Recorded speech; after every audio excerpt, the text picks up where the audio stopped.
just make sure you translate them. Okay. Yes, Nyapara. Sai, are you able to go? Yes, without the video, yes. Oh, without the video. Okay. Okay, you'll just see Sai's polished picture over here. Good morning, the people on this side of the oceans. Good morning, the people back home and where Joanne's people who don't speak English. Good morning. Today the topic is on domestic violence. We will, as usual, start with Saya, the speech person, and then we'll go to the panelists. So Saya, take it away. So good morning, everyone. Happy to be here. I like watching stuff about the FBI, how they do their stuff, how they carry out their investigations. And recently I've discovered there's something in the US called RICO. It's a statute that they use to prosecute organized crime, where you have like mafia bosses or racketeering or things that are organized over a large scale. The thinking behind RICO is that when people are organized at the scale of a mafia, the committing of a crime like selling of drugs or extortion or kidnapping or even a murder is not the end or not the starting. It's part of a bigger, wider scheme. So often when FBI want to prosecute something under the idea of RICO, they're not just pursuing one off event here and another off event there. They're trying to build the case that there is structure, there is thought, there is players. The more key thing is that there is a guilty mind, there's a driving philosophy that is behind it. In law, I didn't do law, but I remember we did a course on law in society in first year. It's a common course. But in law, there's something called, there's actus rea, that's the actual committed deed of wrong. And then there's mens rea, which is loosely translated as a guilty mind. So it's not normally enough that we have a dead body in the case of murder or in the case of curious death. It is equally important that we establish that there is a guilty mind, that somebody thought about it, premeditated it, planned it, for us to be able to actually qualify something as murder.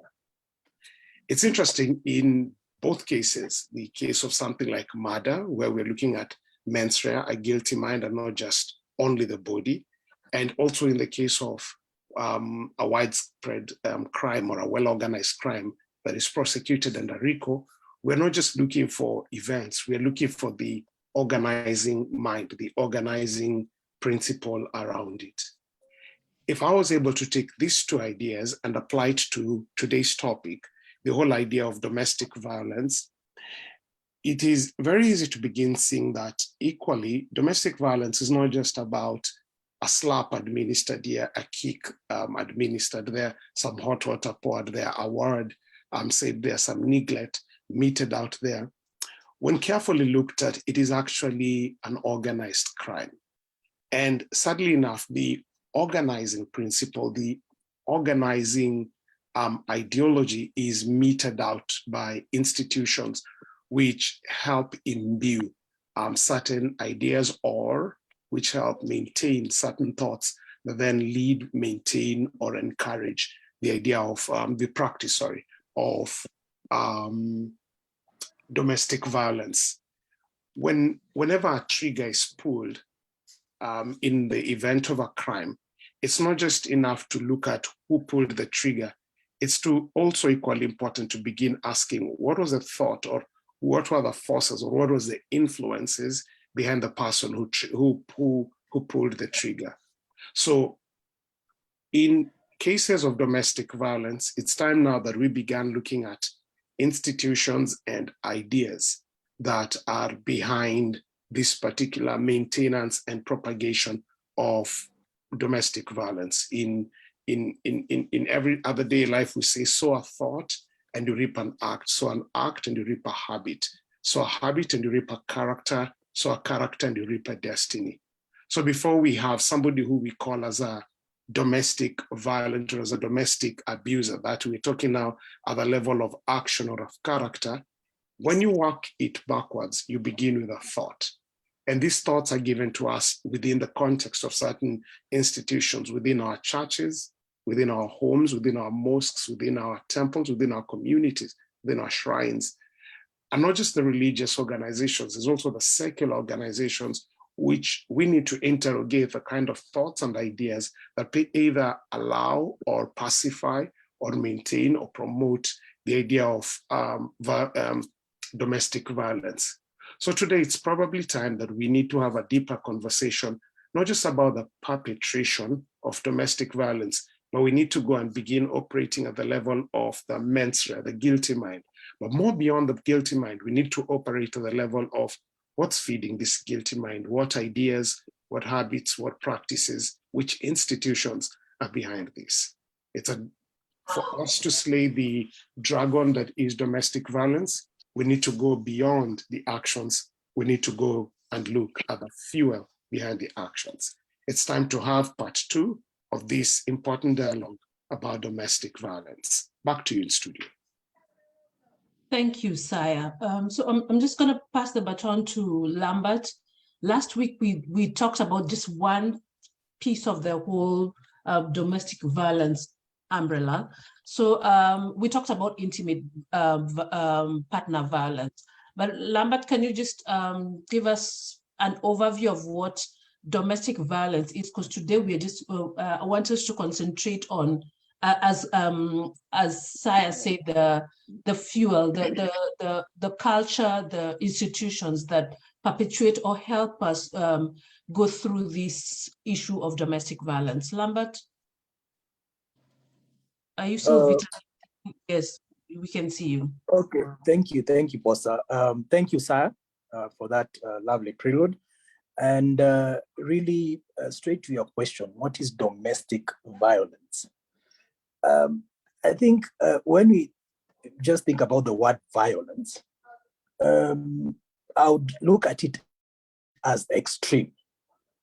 And the one extreme end, and then there's the other extreme end, which is domestic abuse. Just to like really make even simplify this particular matter, we look at an issue that is very common in society, alcoholism. Before you get to that point of no return, alcoholism, which is now like the violence, that's an example. There's a bit of alcohol use, misuse, and then you finally, it evolves to now dependency, emotional, psychological and physiological dependency, where now it becomes like a major problem. And as a result, it affects the social, occupational, functional of this individual. And people around them notice ikoshida. So when you talk about domestic violence, it's no different from that example I've given you. It starts from that point where someone over the years, as from watching, maybe their parents, watching what Saya was talking about, RICO, that is media, the things that we see, watching famous individuals like this guy called Eminem. Eminem has sang a song called Kim. And if you look at this particular song, Kim, or music, it won an award. And it was actually clearly, explicitly describing domestic violence. And if you allow me to just go a little bit deeper, in this particular song, it starts with this young gentleman just playing around with his child in the court and wishing them good night, and then really turns their anger and wrath to his wife, who had actually engaged in an extramarital affair. And it starts by threatening her, abusing her, hurling insults, and telling her that tonight he's going to take her on a drive and is going to unfortunately kill her. And that is exactly at the end what happens. So really, to answer your question, you find that before you get that point, there are many, many things that happen. So there's verbal, emotional, spiritual, financial, and the list can go on and on. Matters that actually conspire to get to that point of no return. Thank you. Thank you, Lambert. And chicken and egg. So let's start with the chicken. That's Cinta, because you're the relationship person. And since we are talking about domestic violence and the institutions, I want us to think of the marital institution as an institution and how, and within our cultural setup, how have we perpetuated the issue of domestic violence? And you can start from all the way from the Rurashio to the Ngurario to Joan. There's no other one from Ngurario and Rurashio. But the bride, let's try bride price. I will try. Yeah, but just the whole issue, and what are you telling couples to do? Okay, good morning, everyone. Good afternoon. For those who don't know me, my name is Jacinta Mutonga, and I'm a self-love and relationship coach, primarily coaching women. So when we talk about, Posa, when you ask the issue of the institution of marriage and how that turns into domestic violence, the thing about abuse, it really doesn't start in marriage. In the very dating, from the very initial stages of dating, there's usually signs that are already apparent that this is not a healthy relationship. And when I work with women and they've maybe left an abusive relationship, they want to heal themselves, and then they enter into the dating world again, they are able to, many of them will come and identify, oh, I only went on 2 dates with this person, and I could see certain things that are just not healthy. And they themselves can also start seeing their own patterns that are not healthy. So abuse doesn't necessarily start when somebody ties the knot. It starts from, it may not have graduated to physical violence, but there's always some flags, there's always some gaps, there's red flags, there's orange flags, there's some kind of warnings that are always there. But let's talk about how we are raised, and I'll use the context of our Kenyan upbringing, the way we are raised and the way we are taught or not taught about relationships. I think I mentioned this last time, is that there's a narrative that is fed to, let's say, young women, that you are not to talk to boys because boys are harmful, they make you pregnant, there's some narrative that is fed to women and even to boy children, right? And then at some point, you are expected to graduate college, get a job, start earning money, and bring a husband home or bring a wife home, right? So one of the things that tends to happen is we don't allow ourselves to vet partners properly because we are in a rush to have a husband, a wife. And we don't take the time to understand what are healthy habits, what are the healthy patterns, what is the emotional state of this person, what is their integrity, how do they cope with stress, how do they cope with how do they cope with their unhealed. You can't really cope with trauma. You have to work through trauma, right? Many of us are coming into these relationships with traumas that we haven't healed, right?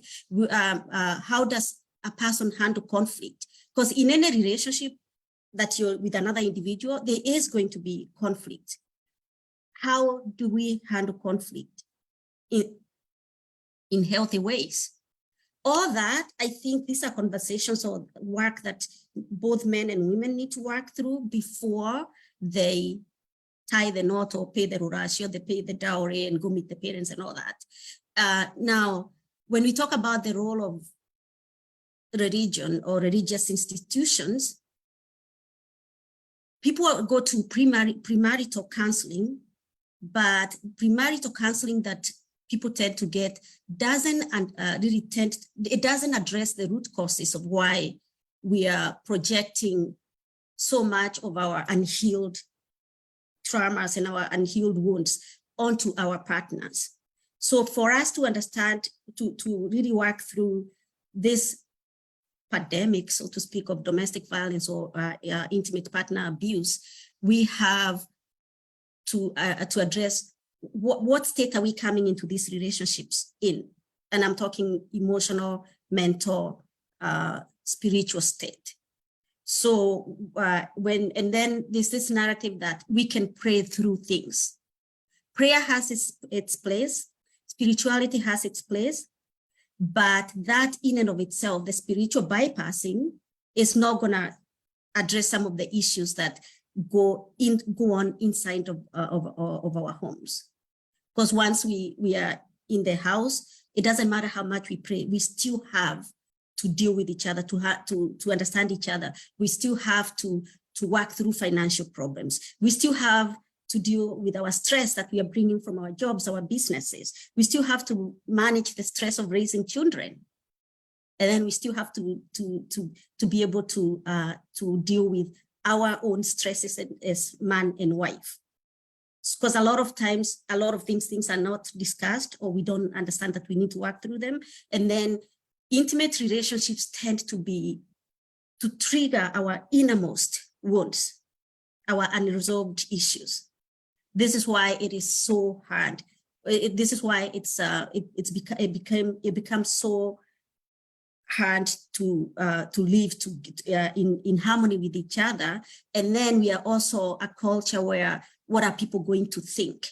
If I speak up about the issue of abuse, what are people going to think? If I leave marriage, God hates marriage, God hates divorce. What's going to happen if I divorce? So there's a lot of conflicting narrative that we are fed as women, as men, and this only perpetuates the issues that go on inside marriage.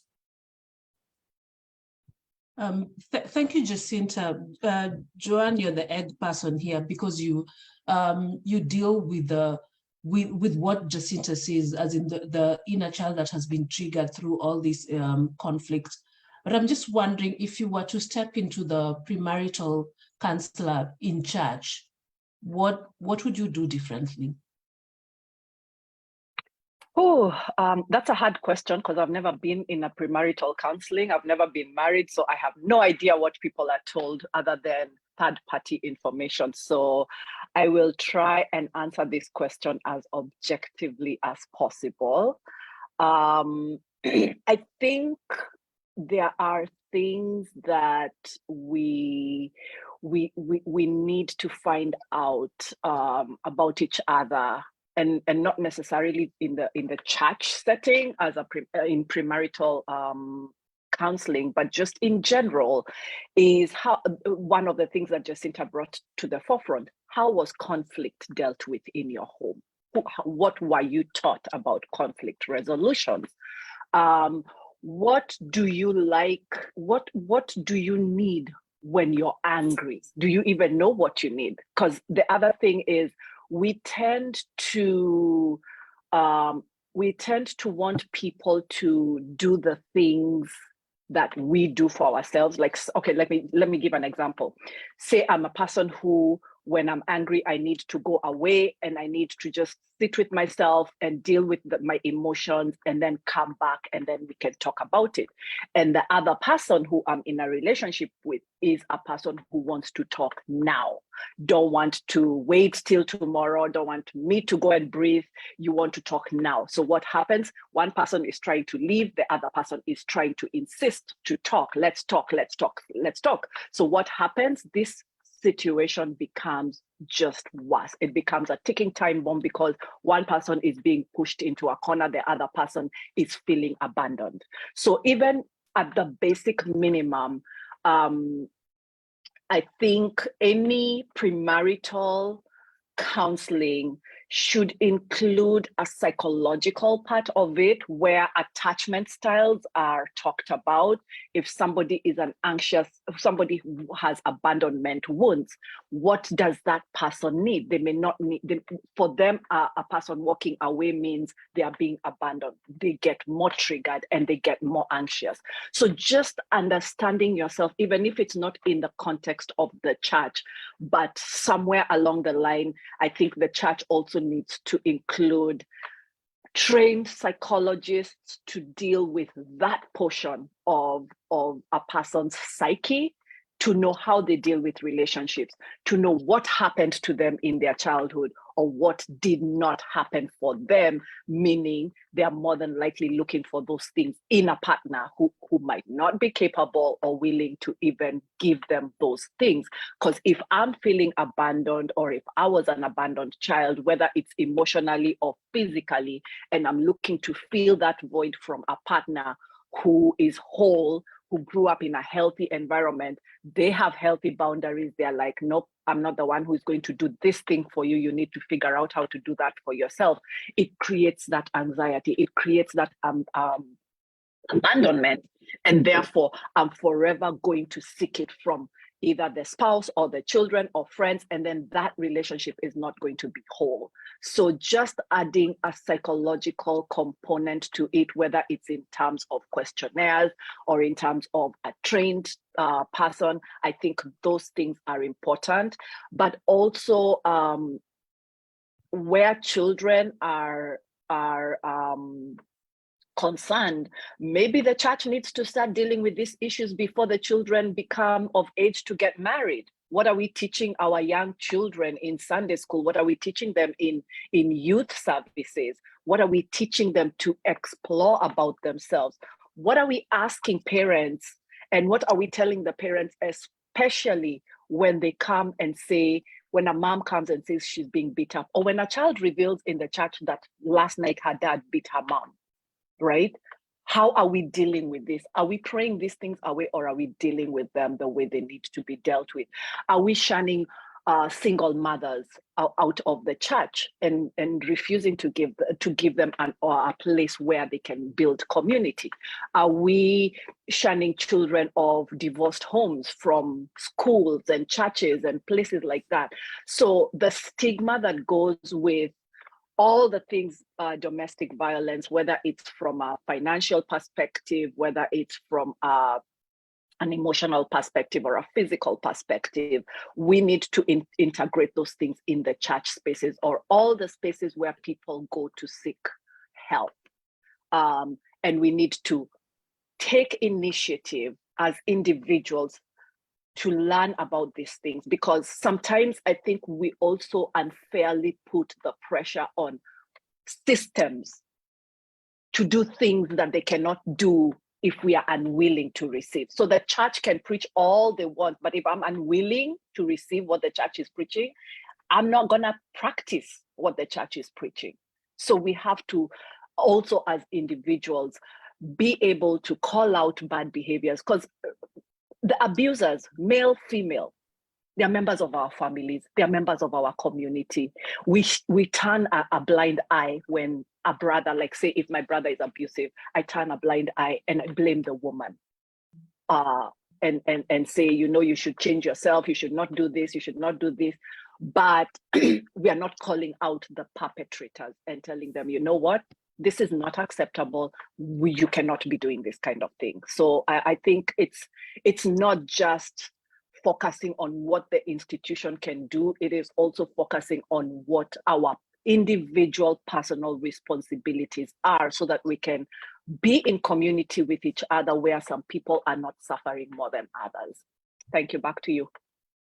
Thank you, Joanne. Sir, because you're our unofficial pastor, Joanne Swahili was about to just come out.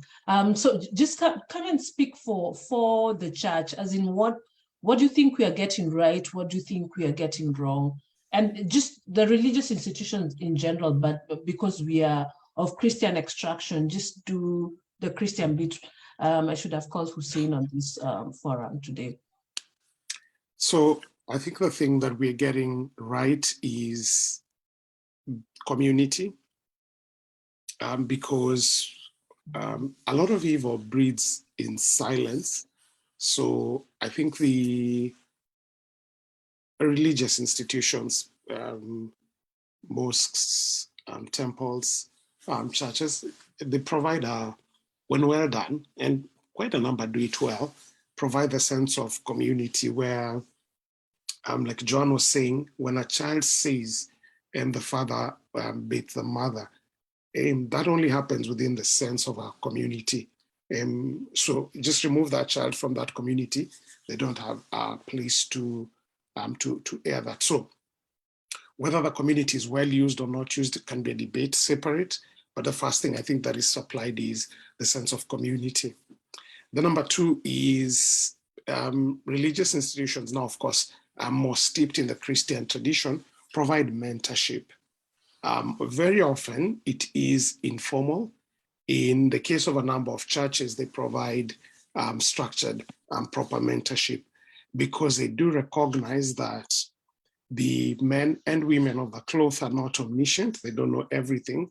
So they provide opportunities where individuals who have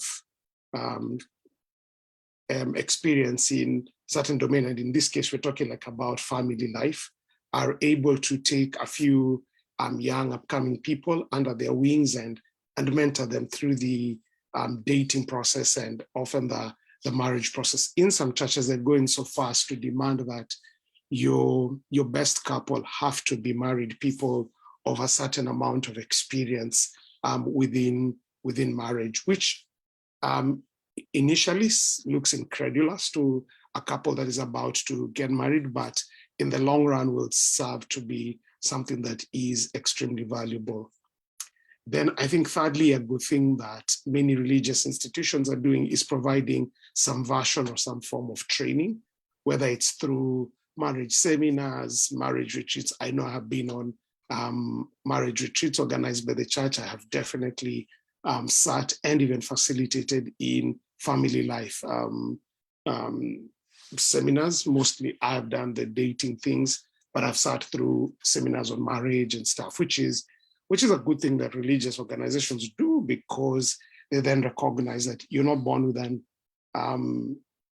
inbuilt manual that somehow flips on when you become married or you have to take on parenting responsibilities.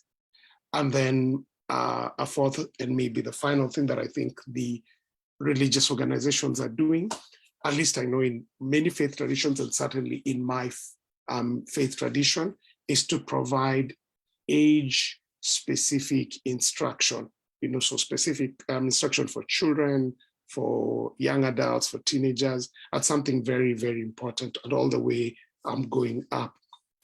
And when you look at those manuals, many of them don't just cover the religious content, they also cover content about just relationships, like being kind, being forgiving, sharing, being generous, respect for parents and for elders, looking out for people, and then in some cases, age-appropriate relationship training.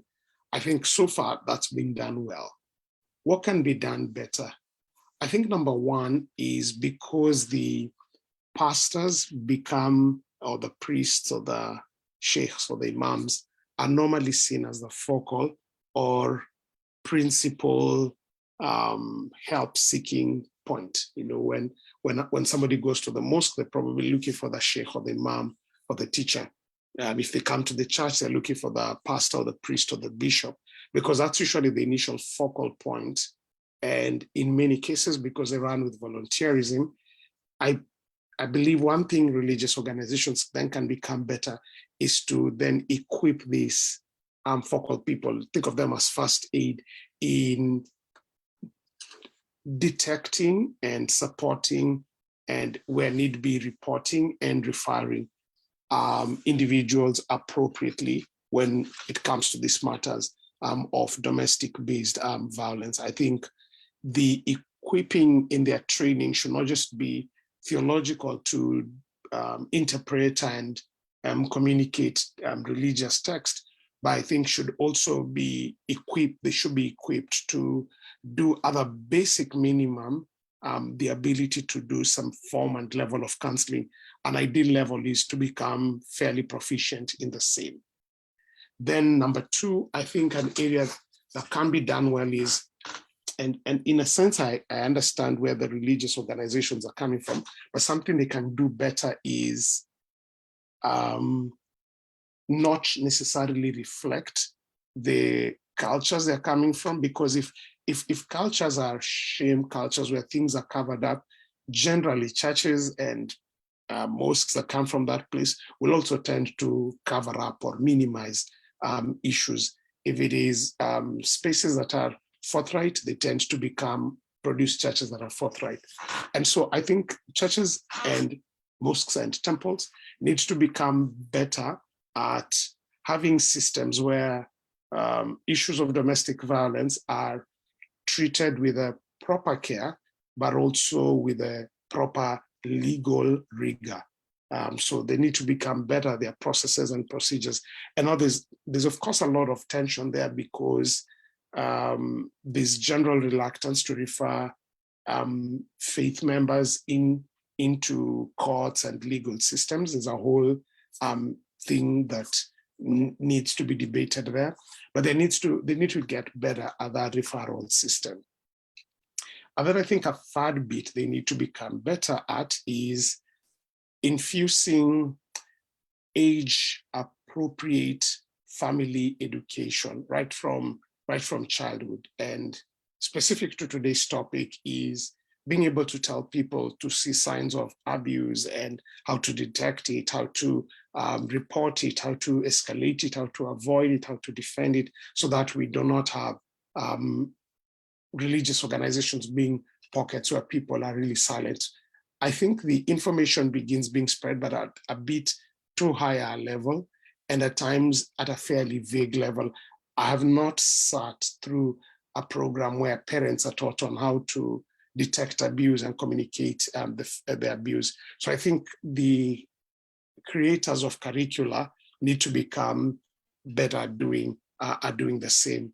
And then I think a final thing is religious organizations generally need to do a better job at holding their members and especially their employees responsible when they become perpetrators of abuse. I don't need to go through the innumerable number of cases that have fallen upon especially churches. And I'm sure if that was revealed on other religious organizations, it wouldn't be any different. But I think they need to become way more better and to understand that to keep people in positions of responsibility, whether it's being an elder or a lay leader and stuff, who are known to be abusers, covering them does not take away the pain, but it actually compromises their message and the integrity within community and within would-be individuals. So just to become, to show more integrity and more decisiveness when it comes to doing that. I think something overall, all church and religious organizations can get better is to invest in proper counseling, proper social psycho support systems, and not just theologize or spiritualize pain away, but I think they should invest in counseling. I know some churches do that, so where you can walk in and be able to get counseling help. Finally, one more thing that's just slid into my mind is because these religious institutions play an important role in things like our marriages and the process that leads to that, our childbirth and the process that leads to that, our burial processes. I think they need to develop more robust programs around that, so that the bridal showers cannot just become places where aunties and uncles give advice that is off, but if there can be more material that helps individuals prepare well for marriage so that they don't walk in ill-equipped or only to perpetrate wrong ideas of violence, that would be something great. If like Another place where domestic violence is witnessed is around the area of death, when relatives want to come in and either control things or take material or wealth or property. I think if churches can begin building a support system that covers beyond grief, but is also able to protect the bereaved appropriately, or be a para-support thing to the legal system, that would be something extremely useful, because most abuse happens at the points of vulnerability, which is normally at birth, when transitioning into marriage, at birth, and at death. And so if intentionality can be built into that to create para-support systems, that would be great. Yeah, I just think I've thrown a whole volume out there about redesigning churches and mosques and temples, but back to you, Fo. Yes, that's a whole volume. Harrison's textbook of medicine volume, it's that big. Joanne, I just want you to chime in after Saya, and if you could comment on religious mob justice. The way we handpick verses that just beat up people, God hates divorce, and all those things. And if any of you can comment on, so we take all these burdens to our pastors who are not equipped to handle many things. Who do they take these burdens to, or their own burdens to? And also, we've talked about religious trauma on this forum. The PK, the pastors' kids, pastors' wives, who can not really share out stuff because we were told to, Joanne, I will translate, vumilia na shida, we suffer in silence with our own problems. So Joanne, I know I have thrown a whole thing, but just go ahead. I'm going to pick and choose what I want, what I can answer, and then the rest can continue.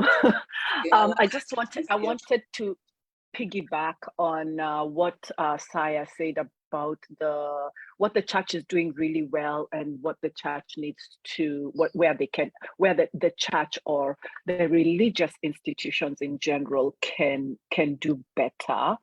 One of the areas, and I'm going to speak specifically based on what I'm seeing in my community here in Atlanta, is that we collectively in religious institutions are failing people who suffer from mental health issues. We do not treat mental health issues the same way we would treat cancer or any other disease that needs medical treatment, right? So I would really like to see the church treat alcoholism and bipolar and schizophrenia and postpartum depression, all the things that are quote unquote categorized as mental illness or something to do with mental health, as real problems, as issues that need medical attention, and not issues that can be prayed away, right? Because the suffering continues. The same way we take a person to an oncologist for cancer when they have cancer, and then they are told you must see at the oncologist, you must also continue seeing your primary health physician, you must also see a nutritionist to make sure your food is right for the strength for you to heal. You also need to see a psychologist just because the depression comes with cancer and all those things. And your family is also given a support system within the hospitals to be able to deal with how to support a person who's ailing from cancer. We need to do better from a religious institution perspective in first encouraging people who exhibit certain symptoms to get medical help and to take the medication that is prescribed for them when especially there is a chemical imbalance. We cannot pray away these things. And then provide support for the families of people who are dealing with a mentally ill person. Stop stigmatizing it. stop acting like, stop calling it the devil. Sometimes we as religious institutions give the devil credit that he doesn't deserve, he or she, whatever the devil is. We need to take these things seriously and deal with them as a community and stop isolating people who are dealing with these issues, because what happens is they also then turn around and become our problem when there's a murder in the home, when there's suicide in the home, when there's domestic violence in the home because of alcoholism or whatever issue that is presenting as a mental health issue. So I would really like for us to consider encouraging our preachers, our pastors, our imams, all those people to not only educate themselves, but to get professionals within the church to create cells where people can go talk about their struggles without being told that there's something wrong with them, that they need to go repent. You know, like we make it an issue of a social, I don't even know what to call it. It's we're basically telling them they are wrong versus they are ill. We don't have the same level of compassion for a person who has mental illness as we do for somebody who has cancer or who has diabetes or who has any of those other diseases that we see in our communities. So that's what I wanted to add. Now, in terms of pastors and imams and all those people who are leaders in the church or in the mosque or in the temple, all these places, I think giving themselves permission to seek therapy, because therapists have therapists because of all the stuff that is dropped on their plate, right? So if you're a therapist and you're hearing things over and over and over, you need to have a place where you can go and get mental health support for all the things that you're hearing. Our religious leaders need the same type of support. That's what I would say. And I'm not saying that they don't have it. Prayer is good, community is good. There's also power. There's huge power in community. So there may be where the pastors go and sit together and talk about the things they're hearing, and it's a relief, right? It doesn't necessarily need to be a therapist, but just having those communities where you can speak to somebody, they can hold space for you, they can guide you, they can pray with you, they can help you release the burden that you're carrying of your congregation. So I think that's super important. Children of pastors and wives of pastors, that one is, I think, a whole different topic, because this suffering in silence is not okay. I think those especially who come from this religious sect where there is no openness in talking about what is going on in the home, around the home. A lot of these women are being abused by these people we look up to. They're being abused, not physically, because we tend to think it's physical abuse. But even the fact that you're not allowed to speak to somebody about what is going on in your home or around you or within you or with your children is abuse in itself. That is emotional abuse, where your right to seek help or your right to talk to somebody else is being taken away from you. That is abuse. So we need to create safe spaces for children of pastors and children, and wives or spouses of religious leaders to be able to speak about the things that are going on in their homes that they don't like. And this is not from a perspective of shaming the man who is leading. It is from the perspective of, there's that Bible verse about of taking a speck in somebody else's eye and you have a log in yours. It's just telling our pastors, you're also human. You also are capable of harming the people you love the most. So be cognizant of your behavior and how it's harming those who love you. So that's all I will say for now.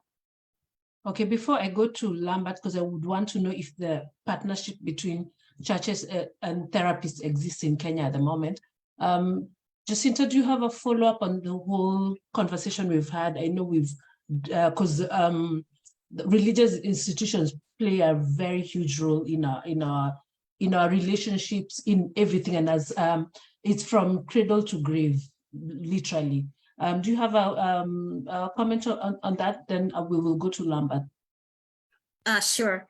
The one thing, or a couple of things I wanted to add was that outside of the religious institutions, there is the issue of generational cycles, right? So a lot of times we have people who are in very abusive situations, but if you ask them, tell me how you grew up and how love was modeled, or what you observed in your own home, not just in your own home, your uncles and aunties' homes, your grandparents, how did they interact with each other, right? So there's usually a perpetuation of generational cycles of abuse where grandpa and grandma were in abusive relationship, the parents were in abusive relationships, then the next generation is in abusive relationships, and you tend to see people repeating the same cycles that they saw. So when somebody is just repeating unconsciously, they are repeating cycles that were modeled to them, and that's what they've always observed. They tend to think that is the norm of what happens in relationships. And oftentimes, even when it was our parents who are very, very much in abusive relationships, it was our mothers and our grandmothers and our aunties that told us, that's just how it is. You persevere, you vumilia, you just, there's like in Kikuyu, they tell you to, when you hear that, just means you diminish yourself, you submit, you do what you need to do to get by. Don't trigger the person. And that's the other thing, is there's this gaslighting that I've had people say, even when they went to talk to people in church or to a counseling session, they are asked, what did you do to trigger the person, right? So that is something, it's religious gaslighting, it's cultural gaslighting. That's a very, very, very much something that is alive and kicking in these situations. Now, when all you've known is chaos, all was modeled to you was violence, all was modeled to you was unhealthy relationships, you may not even know that what you're in is toxic. You may not even be conscious, because that's all you know. So people will stay in the shadows because they have, quote unquote, unconsciously normalized the abuse or the unhealthy patterns, and they may not, you can come and tell them, hey, that is not healthy. They will not even understand what you're talking about. That's one thing. There's also the stigma of, if I talk about this, there's shame. We attach shame to our experiences that are painful. So when you're carrying a lot of shame, it's unlikely that you're going to go speak to your pastor, speak to a therapist, speak to a marriage counselor, because you don't want people to know what's going on. And then there is the issue of, this is in and of itself a topic that we would have to have.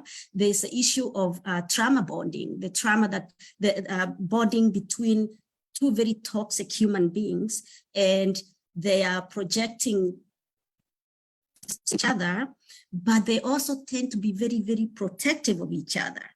So when I am trauma bonded with someone who is also causing me a lot of pain, and I become protective of them, or I become very protective of their own pain or what may have happened to them. So I may see myself as the person who actually saves that person. I may see myself as, I can't go talk about what this person is doing to me because I understand his past or her past, right? So in situations like this, the partner who is being abused becomes very protective, and when at the extreme, we call it the Stockholm syndrome, where you can't, they won't even testify against the person who has harmed them in very significant ways, right? So that actually adds another level of complexity in how we help people in these situations. So those issues can only be addressed or talked about if we, in the premarital or in the religious counseling during the marriage itself, if the religious institutions were to bring therapists, marriage counselors, psychologists, trauma-informed professionals, if they are added into the mix, then they'll be able to add insights from different angles. So there's the spiritual, there is the psychological, there's the emotional. And when that is all brought together, then the people who are involved in these things may be able to see it from a very different set of lens. And they may be able to see it from a perspective of what I'm in right now, it's not normal. What I'm in is not, right now, is not how life is supposed to be. It's like when I coach women, and I coach women on the area of codependency, which is where we abandon ourselves and pour ourselves into doing everything for everybody else, saving people, rescuing them, saving them from themselves. When we talk about that conversation and we talk about what is codependency and why do we become so codependent, and how does that manifest itself? That's when they come and say, oh, that is me. Now I know what is going on. I can work on it. But until people know what they are dealing with and how it's manifesting, it's almost like slapping a bandage to a wound without really treating the wound. They will hear you, what you're saying, but until the underlying drivers of these behaviors are understood and this awareness is brought to them, and then they can start the corrective behavior, or they can start therapy, they can start somatic work, they can start incorporating the treatments or the healing itself. Oftentimes we are not helping people. They'll go back to the same cycles even after we cancel them. That's I think one thing that religious institutions could help us with is to bring these other professionals into the mix so they can help the people who are in these situations actually truly understand what's going on in the mind, in the spirit, in the emotional emotional state of the people who are in these situations. Lambert, you're up. So my question is, because I have seen various TIFE statements from our big churches in Kenya, and they're running, I think the one I saw was running into billions. So the churches can, at least the big churches in Nairobi can afford to have full-time therapists without asking everyone to just volunteer the time.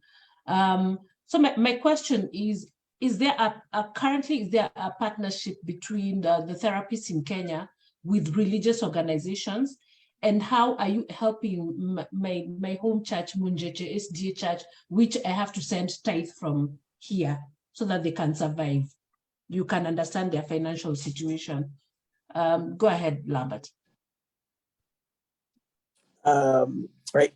Thank you, Posa. In fact, as as I was listening to you and as you're posing this particular question, I just shared with you a poster which I would encourage you to share with the rest of the participants, with something to do with Suruvi care, support for caregivers.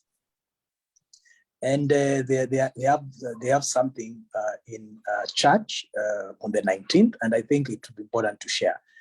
And this actually demonstrates clearly that this has not started now.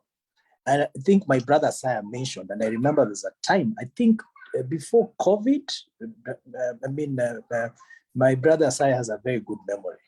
We were invited to a church in Karen, and it was streamed live, like what we are doing now. And I think the participation was overwhelming.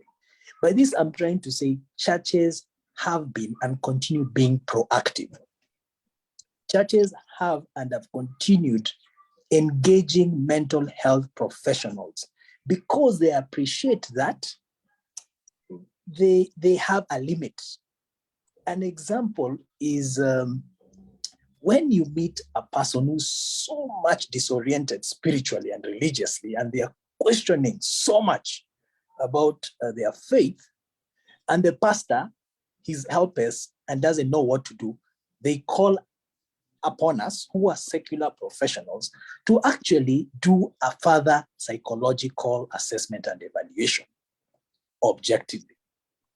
And with time, we are able to again interact with them at a later date to tell them, you gave us this particular person to do ABCD, this is where we are at, and we are actually now ready to send him back to the flock.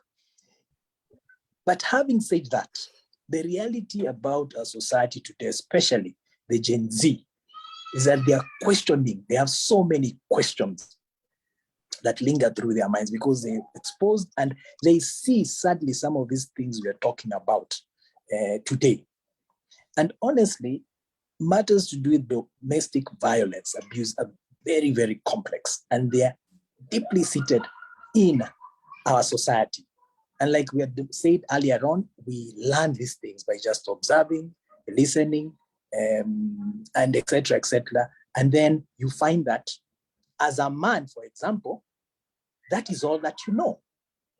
And now I'm introducing another important point when it comes to the churches and the community, because church, they are doing well as far as I'm concerned. But now there is also this other issue to do with the people within the community, starting with men. For example, in this forum, we need perhaps to think about ways and means of ensuring that we probably create safe spaces for men to actually express themselves and talk about these issues. We need to also involve parents. In other words, in using manuals, what I'm trying to say is that we need to actually help people develop mental health literacy. And this can happen in churches, can happen in places where we meet, and we can actually continue this conversation, because the reality is that we are very, very knowledgeable about some of these topics. But now the question is, we have an inlet, just like my colleague was talking about. A therapist needs another therapist. A pastor needs another pastor. We all need some sense of connection, or we need some sense of a sense of belonging, where we can actually have people who can listen to us without judging us and supporting us like that. It is time for us to actually move to the next level and set up these spaces within the environment, so that we can ensure that people start feeling comfort, feeling that they are comfortable to talk about some things that are actually hidden in what is presented subconsciously as violence, etc., etc. Well, thank you. I think we can talk about religion, the role of religion and trauma, all forms of domestic, all sorts of violence till the cows come home. I wanted to switch to my favorite people, the children. And I think Lambert, you can start, because I think people don't appreciate how much children get traumatized, damaged by domestic violence. And the biggest role I want us to talk about is the role of schools. I know we we quote unquote stopped corporal punishment in schools, but some schools are still flogging. Some parents are still asking for their children to be whooped in school, and also talk about the emotional abuse some of our teachers meted to us, and they're still meting out to other people over there, and bullying, whatever is your pet subject amongst the above. Go on, Lambert. Okay, this is a topic that is very close to my heart because I think right now the focus is on youth and mental health. It's big all over the world. But another thing that is extremely important and actually is becoming of much concern is matters to do with children and their mental well-being. Because children, my colleague Saya mentioned about finding ways and means of communicating or just helping children, like using age-appropriate language to help these young children to really develop some kind of mental health literacy. When it comes, it's really sad and extremely complex when sometimes, and I won't mention names, when you hear someone saying that we should actually bring back caning or introduce caning to schools. And this has been said over and over again, partly because of these young students, children, and also adolescents getting to a space where they ban schools, where they are finding themselves getting extremely stressed as a result of a lot of homework, having 4 terms because of the effect of COVID. We are finding children sleeping at midnight, past 1, because they have to sit and do their homework. So we are raising children who are consistently grumpy, always vulnerable, always anxious. How else these children not find themselves always in trouble, unfortunately? And I think we just need to rethink how we go about supporting our children, especially in the educational system. Because the reality is that children need at least 8 hours or even more of sleep. That is not happening. We as adults, when we don't have enough sleep, we already know about the consequences. Children need more time to play. As a result, then it actually enriches the growth spurt. Children need more time where with their parents and not strangers who are bringing them up, because actually children spend a lot of time in school. So if as a parent, I spend a lot of time trying not to do or trying to make sure that my child does not experience the hardship I went through by looking for a lot of money, and as a result, my child rarely sees me, then that is something as a parent you might have to rethink, because money can never be enough. Children need to be in an environment where they feel safe and secure. Children need to be in an environment where there is consistency, especially from us adults. We are their role models. So in our society, we who are their role models, children will see and actually will emulate what we do. So really, this part of the world, we need to do a lot of rethinking, apart from just talking, because we talked and talked and talked. We put together very nice policies, very nice curriculums.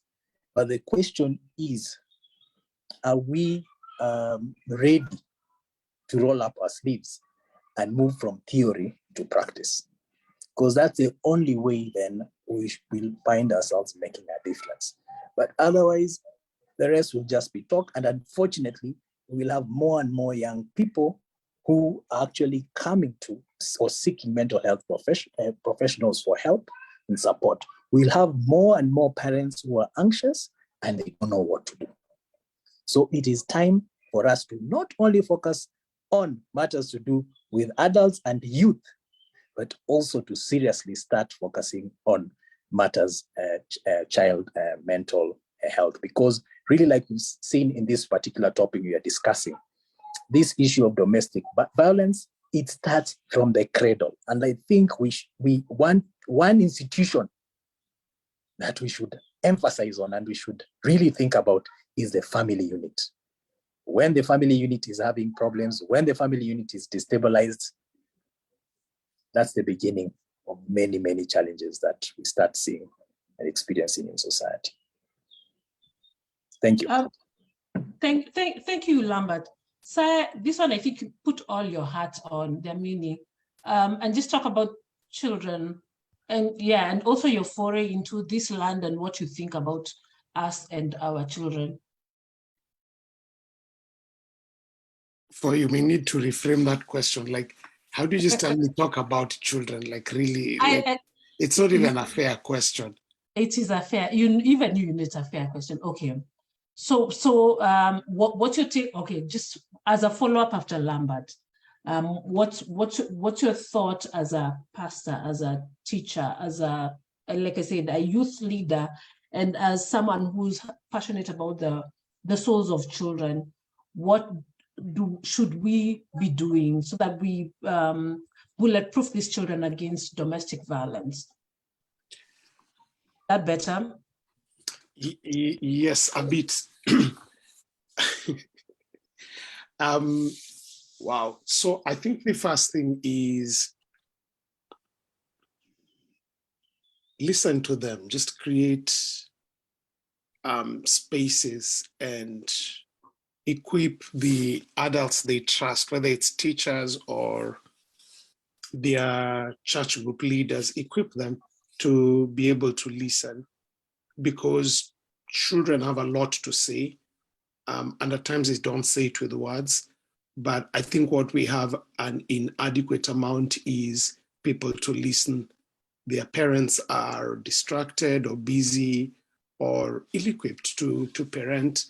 And so children are not listened to there. They're not listened to enough at school because a lot of the school system is quick. So just let's have spaces and people who can be able to listen.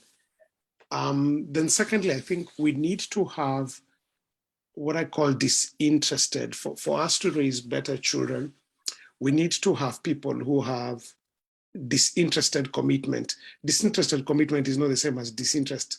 Disinterested commitment is, if I'm a teacher whose motivation is pay, my commitment to the children is pay. It's not disinterested. It's not selfless. If I'm a children's group leader whose interest is donors' money, like I need to have these children with me, or I'm running a children's home and I'm getting donors' money, my interest really is donors' money. So I think we need a bit more people who have disinterested, no strings kind of attached commitment to the children for them to be able to raise them better. And then for the sake of children, I think we need to invest in retraining parents for parenting in this generation, because we parent the way we were parented unless and until we are reparented. And a lot of the chain of trauma is perpetuated through often well-meaning but ill-equipped parents. So I think for the good of the Gen Z and for Gen Now and the whichever other gen we will come up with, I think we need to invest in reparenting adults, and the adults need a level of humility to understand that they need retooling, or they need their tools to be reoriented for the realities of now. Small example is we grew up in a world where you were mentored by older people. We're now living in a world where you cross-mentor Gen Z. These guys are way smarter than you in technology, but you're way smarter than them in life principles. So the dynamic of top-down mentorship isn't working. The dynamic that works now is one of cross-mentorship. That's what works. So those are some of like the we grew up in a place where answering back, and I'm not saying rudely, just answering back or questioning was seen as a token of rudeness or defiance. But now we're in a place where questioning is the norm. In fact, it's a life skill where people need to learn to be to do better. But then now more practically for the children, we also need to make sure we don't swing to two extremes. One extreme is meting out violence on kids in the name of discipline, flogging, kicking, abusing, without explaining. That's not a healthy extreme. And then the other extreme is handling them with extreme gloves, where we're basically trying to create an insulated utopia for them, where we say, oh, I was mistreated, so I'll never do anything akin to what I was raised up in. And, we end up creating an extremely insulated utopia for them. That, again, does not prepare them for the realities of life. Life is hard. We need to age appropriately and incrementally create, for the good of the children, opportunities where they can have sufficient challenge with sufficient support. And avenues for them to be reprimanded when that is needed, and which would include denying of certain things or giving of certain things. I can see like technology. Young people need to be trained to be responsible users of technology, and it's completely appropriate to say like, no, if you're not behaving well, this technology piece will be withdrawn, so that kids grow up well with a balance of rights and responsibilities. Otherwise, an unhealthy, indisciplined child will want all the rights and none of the responsibilities. So I think a bit more creativity and intentionality for the good of the children needs to create avenues where there is a balance between rights and responsibility. And then to protect children from being abused in the name of faith or belief, investment needs to be put to teach, not to indoctrinate, but to teach the whys of what they believe, so that they are able to engage intelligently with the material about what they, and whichever belief system, so that children are not scared in or hemmed in or frustrated in or beaten in or guilt-tripped into believing. Even for the long-term survival of any faith system, children who are brought in to faith through proper teaching, not necessarily indoctrination, are just going to be able to stay there for a longer term. And because a lot of abuse and violence has been meted out or masked up or medicated in the name of religion inappropriately, children who are brought up with an intelligent faith are given an equally potent tool to protect them from being abused or from them being future abusers. And then finally, I think all young people, children included, surprisingly need to be given opportunities to get out of themselves. So opportunities to serve, opportunities to volunteer, opportunities to consider others is often a good way for them to understand privilege, inequality, service, and all of that. Hence, they are, when growing up, a lot of us were mistreated under the guise for, you don't know how privileged you are. Yeah, the people who are trying to drive that message are simultaneously not doing healthy things. But it's important for children for them not to grow bigoted or entitled or with a sense of self-importance. For that to be achieved, I believe the best way to do that is service. So opportunities for volunteer, opportunities for children to move outside of them. It's okay for them to raise money, wash cars, do stuff like that, to raise money, to buy shoes for somebody else. Such opportunities begins removing them from them, while safely and healthily ensuring that they are not exploited or abused in the name of all of these things. I think a mixture of all those things would be useful for raising up a mesh of healthy children at whichever stage they're their youth, their childhood, their youth, their adolescence, their young adulthood, and growing beyond. Thank you, Siam. Joanne, because you meet your inner child work, this is a huge part of it. Could you just talk about what we are doing to children, what you want us to do to children so that they don't end up with a wounded inner child that needs, we want you to be out of employment, basically. Yes. Yes, and that's a good thing. That's a good thing. I think number one, what I always say to people, adults, is if you don't want it for yourself, you should not want it for anyone else. And primarily, you should not want it for children, right? So we, as adults, want to turn to violence as a means of correction for children. And when I say violence, I'm not just talking about physical violence. I'm talking about emotional violence. I'm talking about verbal violence, using mean-spirited words that just tear down a child to nothing and take their self-esteem away. So there's a small post that I had seen on social media that read something like, if a child doesn't know how to read, we teach. If a child doesn't know how to swim, we teach. If a child doesn't know how to multiply, and this is in terms of mathematics, we teach. If a child doesn't know how to drive, this is your adolescence, you teach. But if a child doesn't know how to behave, we punish. We don't teach. We need to change that.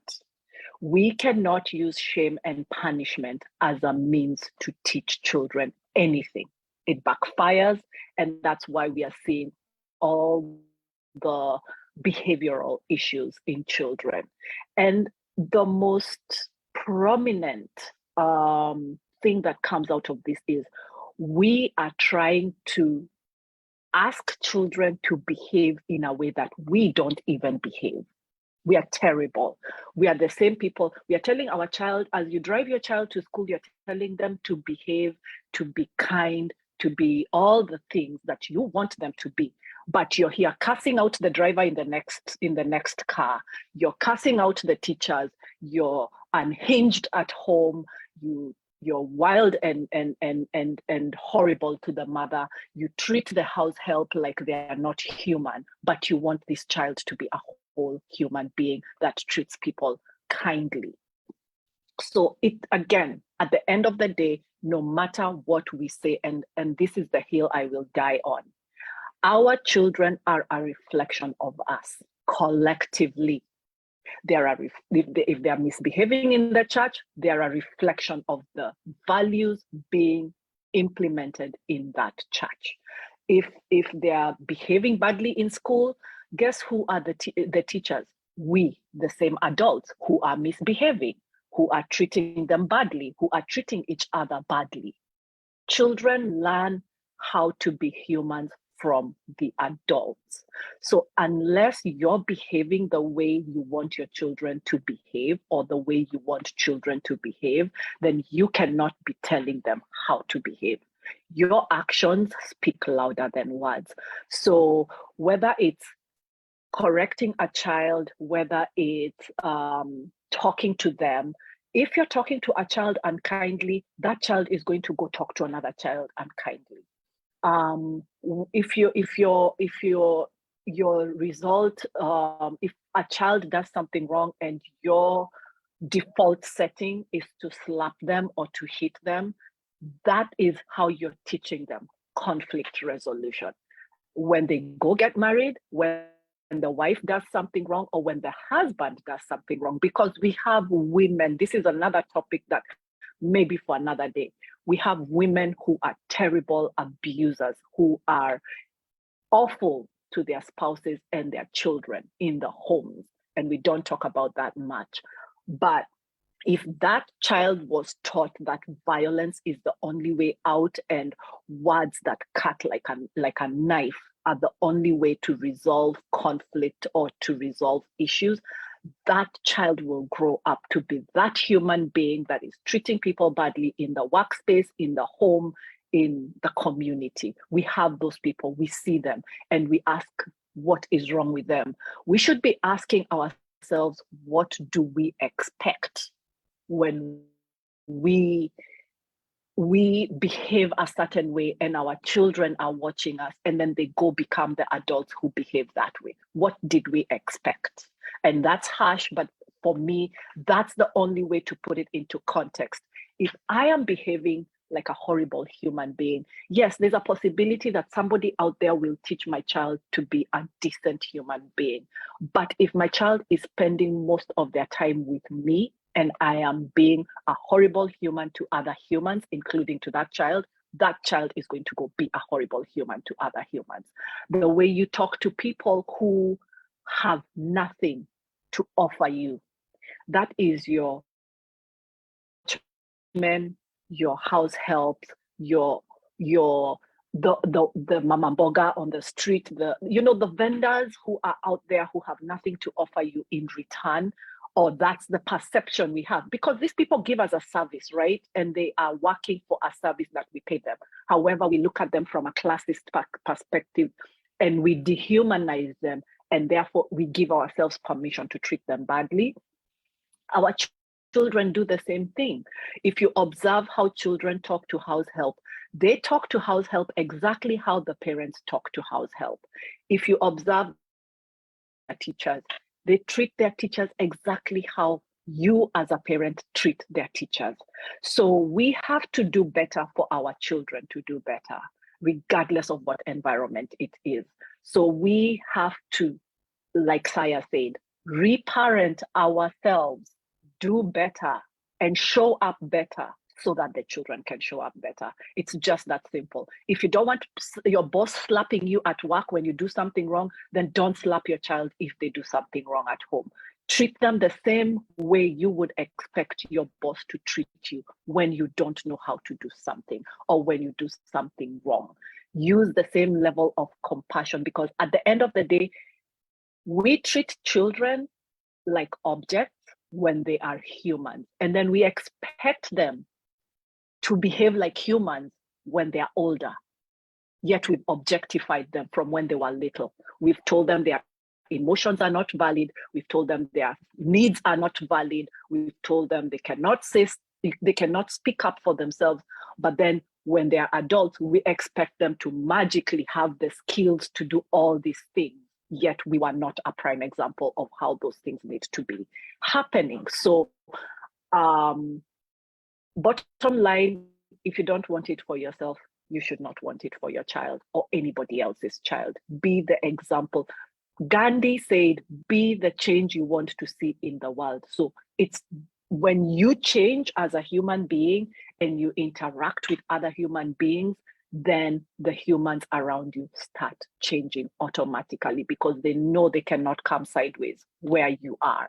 They're going to have to behave themselves. So it starts with us as adults to behave a certain way, to behave the way we want our children to behave, regardless of what level you're in, whether you're the cleaner in the school or you're the president of the country. You have to be the example you want the children in that space to be.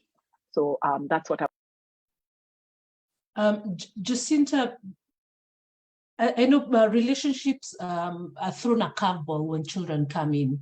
And how are you teaching the women you coach to be better examples to their spouses, to their children, and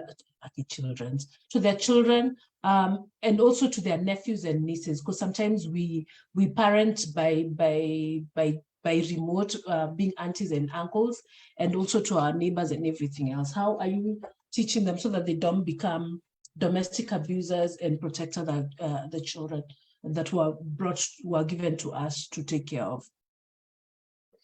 Oh, thank you. So I always say to the women that I coach that if you want healthy relationships, healthy children, you have to become healthy yourself. You have to work on you first and foremost. It is in doing the work to become a healthy human being that you're going to actually parent from a healthy place. It is in parenting yourself, because oftentimes, especially when we are dealing with preteens and teenagers, we want to take our children to somebody. Here's my child is misbehaving, fix them. But that child still has to come into our homes, right? They still have to deal with the shenanigans that we are dishing on each other, on ourselves, and them in the home space. So when somebody asks me, how do I become a good parent or a healthy parent? It all starts by parenting yourself first and foremost, so you are a healthy, functioning human being. When we don't do the work of parenting ourselves, we are not going to be able to hold space for our children. And our children are not really, they don't thrive because of the expensive schools we take them to. It's not the toys that we buy them. It is not the trips that we take them to, right? It is in emotional nurturing. If we are not able to emotionally nurture ourselves, we are not going to be able to emotionally nurture our children. So the work actually starts with us in the household, with the way we are treating each other as parents.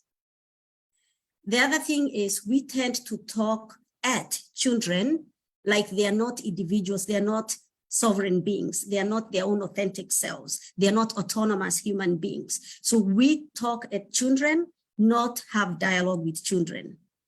Almost always we parent our children like, I'm the parent, you're the child, you listen to me. The child, many of us parents almost never bring ourselves to the level of the child, how the child experiences his or her world, how the child is experiencing life, how the child's emotion, what the emotional state of the child is. When we can't bring ourselves to the level of children, then they're not going to be open to us, because at that point we are dictating and talking at them. Our children live in a very, very complex world. They have stresses with their schoolwork. They have social issues going on. They are on social media comparing themselves with whatever they see on social media. They're struggling to navigate through this very complex world of theirs. And then when they come home, sit down, do your homework, get A's. At no point do we sit with them, for the most part, to ask them, hey, how are you doing? Not how are you doing in math. How are you doing? How are your relationships going in school? How are you navigating through social conflict? So when that emotional component is not done, it's not met, children will find outlets. They will find a way to cope or numb themselves, or they will project all that emotional neglect. They will project it in acting out. They'll do maybe experiment with drugs. There's a lot of teenagers who are in very abusive relationships with each other. But we won't see all of that if the children are not empowered to come to us, because we can hold space without judgment and actually hear them, see them, their voice is valid. We are not invalidating their truth. We are not saying, I know better than you because I'm 30 years older than you. We are raising a generation of kids who are incredibly smart. We are raising a generation of children who will call you out. But when you're not healthy and your children are calling you out because of how they are experiencing you, you're going to get triggered.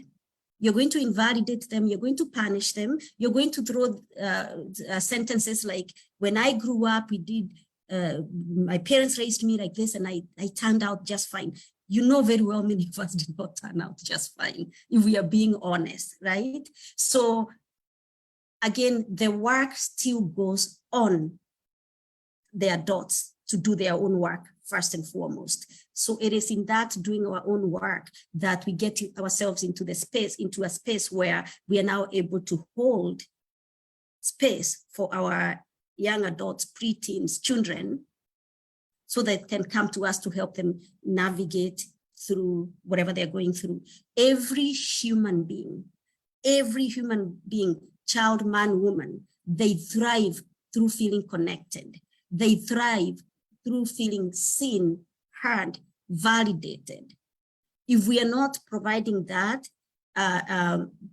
for our young people, they are going to find ways to cope, to numb themselves. They're going to dish out the same behaviors they see at home. And we are then again perpetuating that generation, or from one generation to another, of unhealthy, dysfunctional human beings. Now, once that home base is solidified, then again, as Joanne said, the people who are teaching our children are human beings like us. They are adults like us who also have their own traumas and dysfunctional relationships that they are living at home and coming to teach our children and potentially be the ones holding space for our children. That in itself is not enough. So again, it all starts with us learning how to parent ourselves, doing the work that we need to do to become healthy humans so that we can be healthy parents.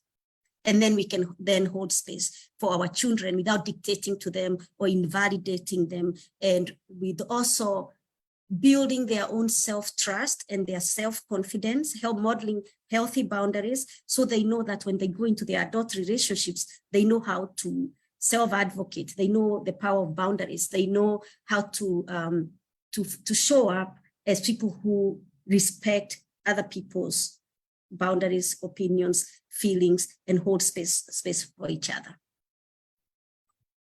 Thank you. I just want us to pause for questions and clarification. Patricia, you're up. If you're able to talk, just unmute and ask your question, and then we will go down the legal route because, of course, all these things end up in the legal side of institutions. And then I just want us to tackle that. But Patricia, if you're still here, yes, go ahead. I've seen you unmuted. Uliza swali. I'm just defying Joanne. Thank you so much. Actually, I had a question when Jacinta started sharing, but it became clear.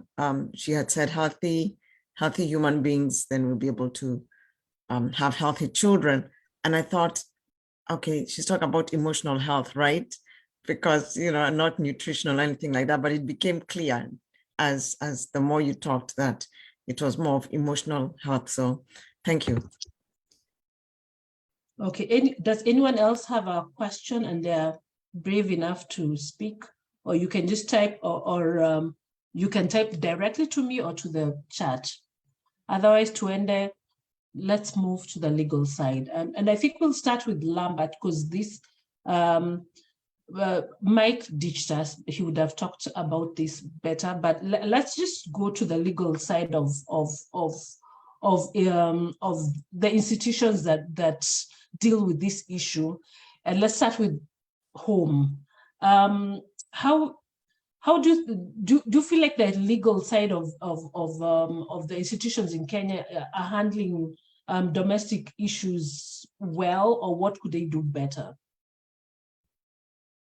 Lambert, is he? Yes. Yes, I'm still around. Okay. I think the Kenyan legal system is really trying, especially when it comes to matters to do with children and children's rights and protecting children, that they really made a lot of progress. I think what my suggestion, what also really help, is just involving more and more mental health professionals, especially in matters to do with the sad reality of the rising cases of a divorce, whereby as a result of partly the domestic violence, where now it's not only the parents who end up really continuously hurting each other, but in the process, it affects the children. And I believe that if legal experts who are basically involved in the process of separating, representing their clans, if they can involve mental health professionals more, so that parents, it becomes almost mandatory for parents to maybe go for classes or even go for sessions where really they're able to perhaps get some kind of idea of how this back and forth at the end of the day does more harm than good. I think that is an opportunity that should be explored in different forums, so that this can happen in this society. That's all I have to say. Oh, and the other two J's, I know the people who abuse the system to continue either stalking or traumatizing their partners, their children, and all that. Could you just speak to it? You know, the people who play with the system, either bribing or they can afford better lawyers who just frustrate the process and just traumatize their families. I don't know. Any of the J's can talk about it. Jackson, I know, not Jackson, the female J's. I can go, and I think again, it boils down to all of us as individuals, because who are these systems? Who are the systems? Who makes the systems? It's us, right? It's us, the human beings who are wounded, who end up being the judge in court. Us, the human beings who are wounded, end up being the social worker who is caring or deciding the fate of the children. As the wounded human beings end up the doctors who are being called to do whatever observation needs to be done. So again, it boils down to personal responsibility and fairness. But I think more importantly, we have to deconstruct and dismantle social ills, right? We have to deconstruct and dismantle patriarchy, because patriarchy is not only harmful to men, it's harmful to women and children. And it's what creates this social demons that we are dealing with, where the man has been raised and for many years being told that it's their way or the highway, and the women and the children don't matter. And then women have to also take initiative to learn about patriarchy, because we are also the supporters of being of supporting the patriarchy that affects us and our children. So if my brother is an abuser and I'm blaming the wife, and my mom joins in this story and blames the wife, we are not considering the children who are being harmed in this situation. Or when we gang up on the wife and take the children from her, we don't consider that we are harming the children in the process, because again, the children need their mother, they need their father, regardless of whether there is a separation. So we have to collectively create spaces that are safe, where people can consciously separate, consciously terminate marriages, consciously just decide that this is not working for us. How can we collectively raise these children to be healthy human beings without power struggles, without capitalism being put in the mix? Because patriarchy and capitalism combined create an environment where we have battles for just separating as two human beings and saying what is best for the children. That's why we are in court fighting for the man to support his children. That's why we are in court fighting for women to have rights to their children, where there is power differences, right? If the man has more money and can afford a better lawyer, that's how the man can take the children and disappear with the children. Or vice versa, we have women who manipulate the system, lie to the system about violence or abuse that may or may not exist, right? And I'm not saying that it doesn't exist. Yes, abuse exists, but we have women who have learned to manipulate the system so that the man can suffer. And they use the children as a, you know, the way you dangle meat for a crocodile in the water, you dangle it and then you take it away. We do that as women. And it's cruel, not just to the man, it is cruel to the children. It is cruel to the children. And we have to stop this behavior. Now, is there a fair system where each person gets what is rightfully theirs or rightfully what is owed to them rightfully? Yes, there should be. But then again, it boils down to who is the judge and what is their belief system. If they are patriarchal, they are going to favor the man. If they are feminist in a certain way, they are going to favor the woman and the man suffers. So we have to find a balance where all systems that we are working in are deconstructed and built in a way that is fair for all the people who we are dealing with. And more than anything, we are being fair to the children, where the mother is healthy, the father is healthy, and we are both collectively raising healthy children and not pitting fights or influencing children against each other. Because that is not what a child is not capable of deciding whether they should fight for their father or fight for their mother. It is an unfair place to put a child, while we also expect them to do well in school and be a reasonable member of society. We cannot do that. A lot of adults came up or grew up in environments where they were given responsibilities that were not for children. When you place a responsibility on a child that they're not developmentally able to deal with, we see all these social ills that we are seeing in society. So again, it just, whatever the system is, whether it's school, whether it's the law system, whether it's the home, whether the adults must take initiative to do better and to be healthy and to emotionally regulate themselves so that they can have fair judgments on whatever the issues are. And also think about what is fair for the children, right? What is fair for the children?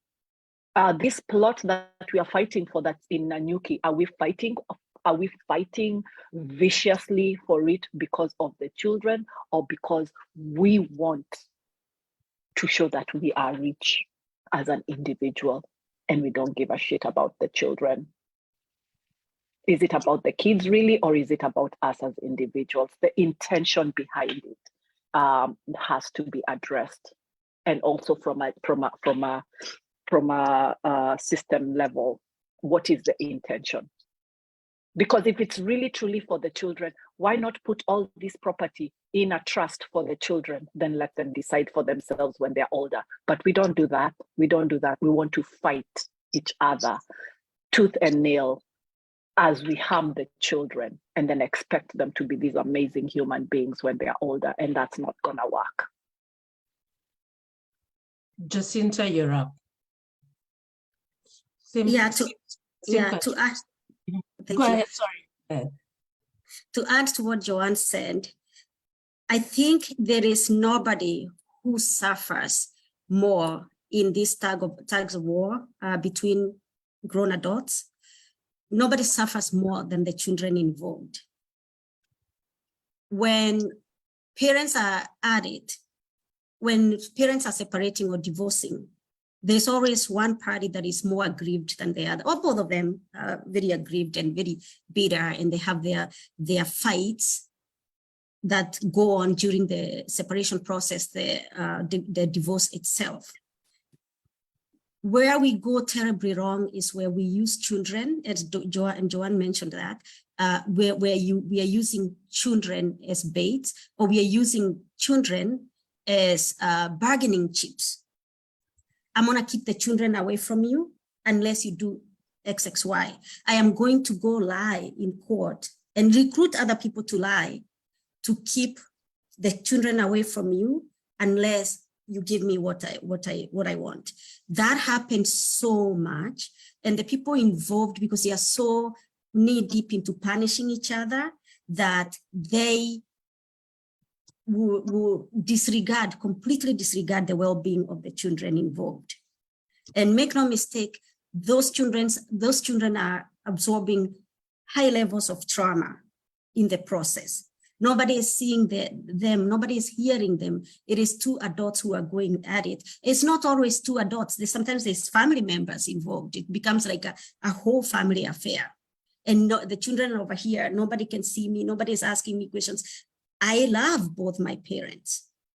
Being asked as a 12 years old, 10 years old to choose one parent is incredibly difficult for children.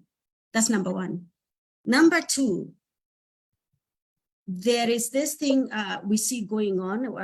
In coaching, we call it emotional incest, where we are pouring so much or giving so much detailed or heavy information to children who are actually in their developmental stages, and we are going and using them as therapists to tell them how our husband has wronged us, how their mother has wronged us. And we are putting a terrible burden on a child who has no bandwidth, no capacity to be able to even take in that information, let alone be able to give you feedback. And you hear people say, oh, my 14-year-old, oh, she's my best friend. I talk to her about everything. She gives me the best advice. The child is 14. That is emotional incest. And that is going to terribly, terribly stunt the emotional growth of that child. It is going to really harm them in many ways. This, again, goes back to the adults that are in the mix. Until we grow up as adults, we are not preparing the next generation to function as full-grown adults.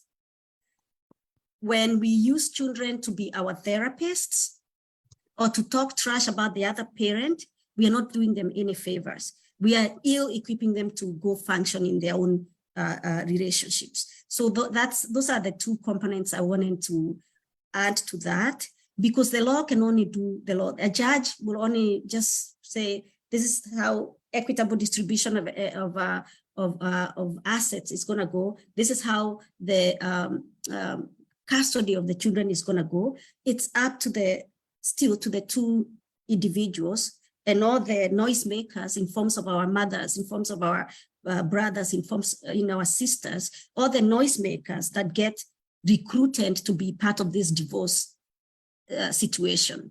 At the end of the day, the children will act out in some way. They will suppress their emotions in some way. They will do what it takes to be,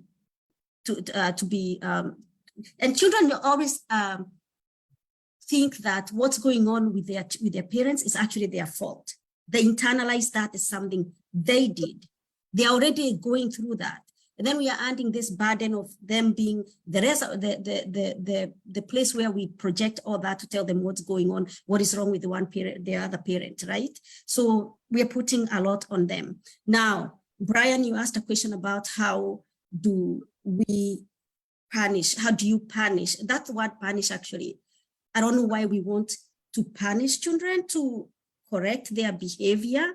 Again, when we are talking about, let's say, a child who is in a situation like what we were just talking about, they're internalizing a lot of what's going on. They're suppressing their emotions. At some point, that is going to explode as rage, disrespect. It's going to explode in some way. So when a child is acting up and they are misbehaving, there's always something going on inside of them. So asking a child or trying to understand, what is this? Why would the child say what they said? Why are they constantly misbehaving? and find out what's going on in their world. And then you can figure out why they are behaving the way they are behaving.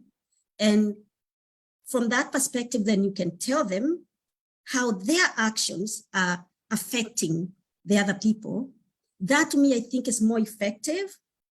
And I think it also puts a responsibility on the child to, it also allows the child to see how their behavior, the consequences their behavior is having on other people. This is how we create, we raise compassionate human beings who have empathy for other people. It is not by caning them. It is not by pinching them. It's not by calling them names. All we are doing is perpetuating the same things that we know for sure have failed. We happen to have evidence. This punishing, quote unquote, punishing children has failed us over and over and over. When we create an environment of dialogue and talking to our children about how to treat other people kindly, how to navigate through their own emotions, how to seek help when they're having a hardship instead of going to bully each other or punch each other, I think that's more effective than just slapping a child and telling them to go on timeout. Lambert had to leave, but I just want to talk about just 1 minute to talk about parenting. Brian, please refer to the video we did on parenting. I've shared it there, but I just want to share this triangle. I hope you all see it. Give me a minute so that we can put that to rest. Then we finish. So this, I don't know if, at least you can see. Parenting requires you to regulate the child, then you relate, then you reason. When you're caning the child, you're starting at the top of the pyramid, which is reasoning by biceps or by mapera cane.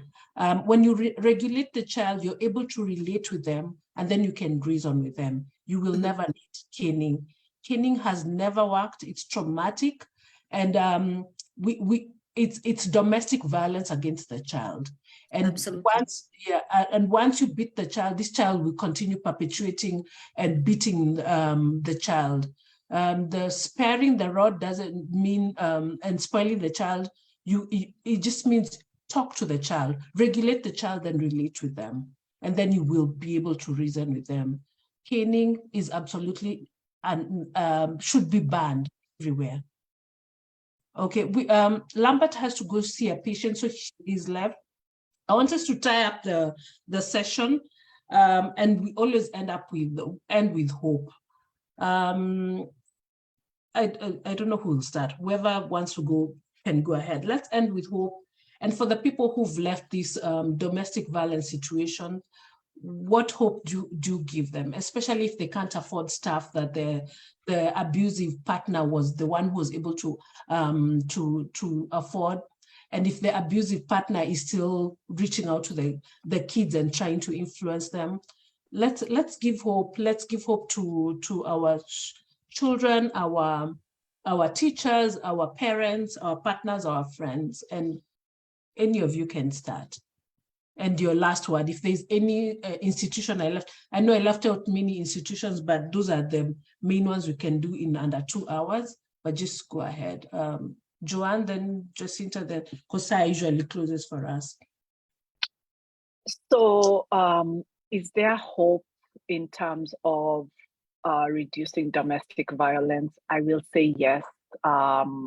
Based on the work I'm doing in the coaching space,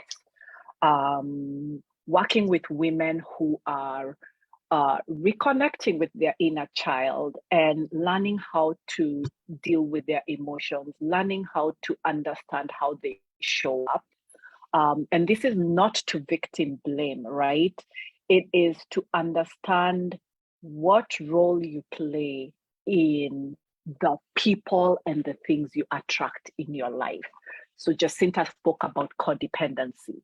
A lot of us were raised in homes where we had to self-abandon, which meant we became codependent.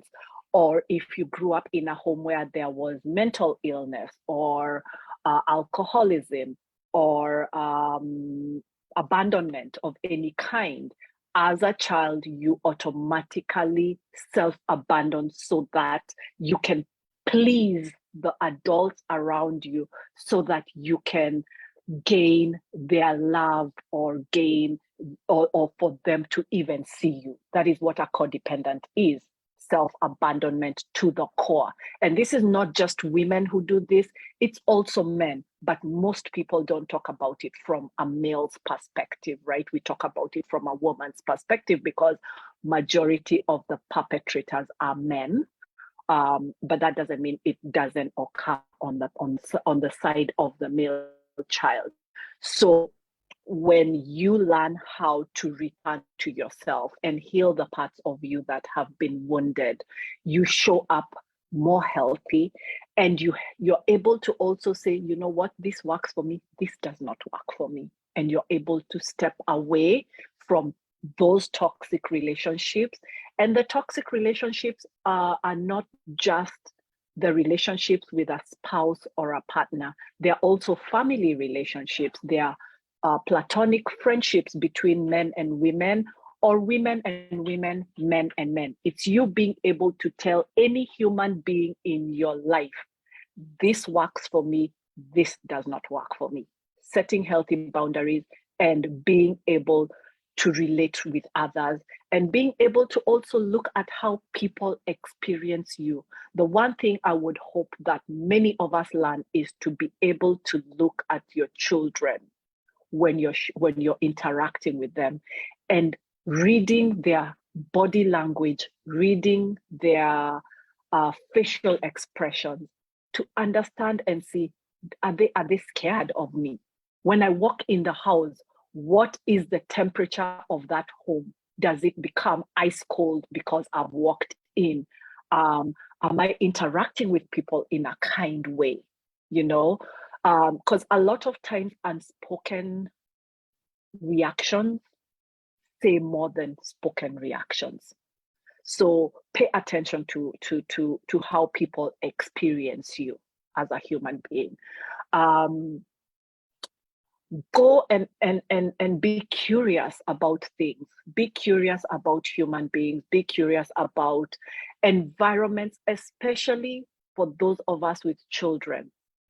Be curious about the environments that they're experiencing, because we tend to parent children from, I'm a 70s child, so I parented my child from the 1970s. Take time to understand what environments your children are in, what things have changed, what social constructs have changed. That does not mean you agree with those things.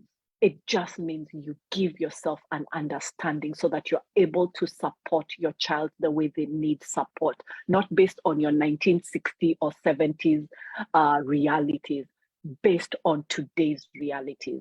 So if you're a Black man raising a boy child in the United States of America, the Black child's experience is not the same as your experience in Kenya as a Black man. So you need to educate yourself. If you're a Black woman raising a Black boy by yourself, that child's experiences are not going to be the same as your brother's experiences in Kenya. Educate yourself. So we need to collectively educate ourselves. If you're an adult who interacts with children anywhere, any place, whether they're your nieces, your nephews, educate yourself on on the environments they're growing up in, so that you're able to support them. If you're a grandmother raising children, educate yourself on the things your grandchildren are experiencing, because they're not going to be the same as the things your children, who are your children's parents, experienced. So those children need different tool sets to deal with the world they're living in. So my hope is that we all take personal responsibility to educate ourselves on the world we are living in from a place of curiosity, not from a place of bias. And whether it's religious bias, cultural bias, all the things, it is for us to humanize every human being we experience or encounter, so that we can be better humans for other humans. That's all I can say. Thank you, guys. Thank you. Jacinta, go ahead. Thank you. So I think for your question was for people who have left these toxic relationships, or who are in them, or who are trying to heal from them. I think the first thing we need to do is be very intentional about seeking our own healing, seeking a good understanding of our own behaviors, beliefs, and patterns. And we also happen to live at a time where we have a lot of information available to us. Sometimes we may have access to too much information. It can also become noise. But I think we have a lot of information available to us. Let's say the issue of conscious parenting. If you go and follow somebody like Dr. Shefali, she's the forefront voice on being a conscious parent. What does it look like to be a conscious parent? If you just go on YouTube, she has a lot of content in there. That's number one. Now back to us and ourselves and the work that Joanne and I are doing. We are diving deep into some of our own unconscious or subconscious toxicity or unhealthy ways that we are showing up. It all starts with taking ownership and taking responsibility. And when we talk about codependency, that's a big issue, or a big area that the self-abandonment plays out in very harmful ways in the way we are relating with the world. When we talk about attachment trauma that many of us picked up in childhood, and we have this attachment hunger, so we attach to anyone and any person that can temporarily fill the void, only to find out we are picking people who also have their own attachment hunger and attachment trauma, and that manifesting itself in unhealthy attachments. Because you have to really understand how you attach to people. If you're not securely attached, you're going to show up in very unhealthy ways in your relationship. And if you're two human beings who are insecurely attached, that is going to be a cocktail of a lot of drama within the home. And make no mistake, that is we are bleeding that directly to children we are raising. What does it take for you to heal these things? And what does it take for you to be a healthy human being? And then after that, how do you vet healthy behaviors and healthy patterns in the people that you're bringing into your home? Or if you let's say you're divorced and you have children and you're back in the dating world, or you're now seeing other people, how do you make sure that you bring the right or healthy people to in your home where your children are being raised?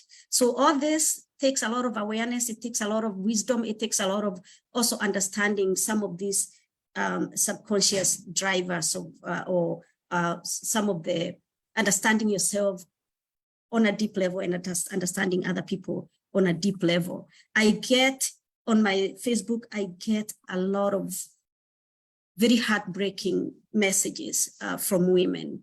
And it's almost the same story, but the characters involved are different. And as a coach who has been doing this for a long time, I can identify some of the issues just in the message. And it's almost heartbreaking the amount of pain relational pain people are living with. I'll actually be doing a workshop the first week of November on this, and we're going to be diving deep into relational patterns. What is codependency? How does it prepare you to function healthily in a relationship? What is attachment trauma? What is your attachment style? What is your partner's attachment style? I'll give an example. I hear this word narcissist being thrown around a lot. My husband is a narc. This guy I was seeing was a narc. We start diagonizing people and slapping labels at people because they didn't meet our needs. They ghosted us, or they are not equipped to love us the way we desire to be loved, because they are not showing up the way we want them to show up. We just call them a narcissist. We call them a psychopath. We give a name to them, right? All this time we are doing this, we are not actually looking at how we ourselves are contributing to this. And I will talk about women because women are the ones I work with. And when I get on a call, within 1 hour, we would have identified how the person is consciously or unconsciously contributing to this, because we are coexisting with each other. There's always, it's not a one-man tango. There's two people usually in the dynamic. So I always ask women, what part of this can you take ownership of? And until you own I was going to use a bad word, until you own it, I don't care if your partner is bringing 75%. Can you own your 25%? You need to take ownership, right?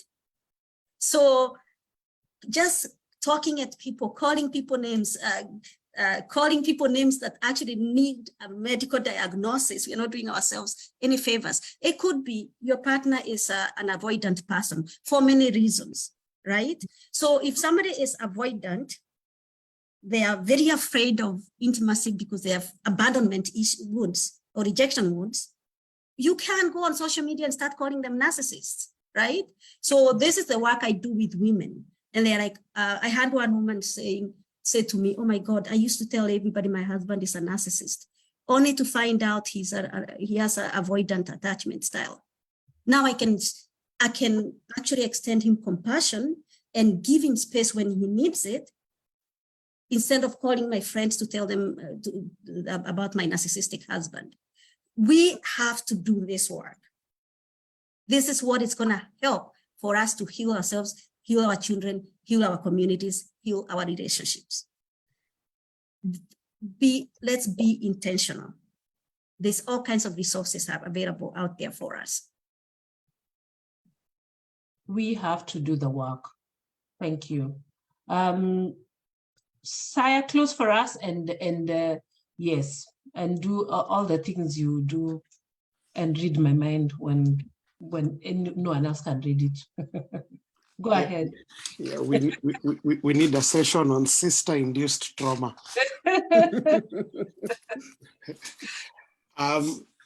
There's hope. For those navigating these things, just think of it like a bow. At times, walking out from such situations of abuse may feel like being drawn back. But at times, just like a arrow has to be, the string on a bow has to be pulled back for the arrow to go farthest. If well harnessed and healed, our stepping out from situations of abuse can become the thing that could launch us to the next level. It's true, some of the withdrawal may mean a loss of financial power or access to certain resources. But two things to remember is one, the price you ultimately pay for peace of mind is not necessarily quantifiable in currency, but in potential lost. And then secondly is that the most important asset is not what you can be able to have externally, but that mind that is able to then generate wealth. So it may genuinely mean you may need to begin again from the bottom, building up. But if you have the withdrawal, the mental withdrawal and the networks, you can be able to rebound again. And to borrow a word here from scripture, better is a little with peace than abundant with no peace. So that's the opportunity cost at times that has to be weighed. Important tips I have learned for healing is whatever you focus on grows. So if you're walking away from a situation of abuse and you still keep tracking the abuser, you still keep recalling and doing what Posa calls trauma porn, where you keep retelling that porn, you keep lending it a power over you more than it needs to have. So it's not enough to only say no to the abuse. It's also important to begin saying yes to something alternative. You have abilities and you have energies and you have propensities that you have probably not exploited fully enough.